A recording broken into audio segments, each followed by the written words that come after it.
In this video, I'm going to show you how to assemble your steel challenge cap to fit on a T-post. First, slide one spacer on each one of the bolts. Then put those bolts through the holes on one of the side pieces. Now we need to slide the center on.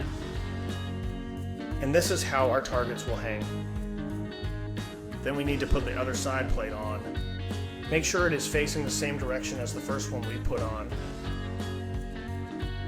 Now put one more spacer on each one of the bolts. Put a nut on each one of the bolts and tighten them down all the way. You're going to need a wrench and a drill to do this.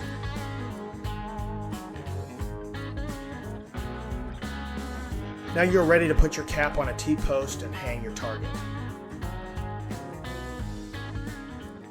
Let's get to shooting and let freedom ring.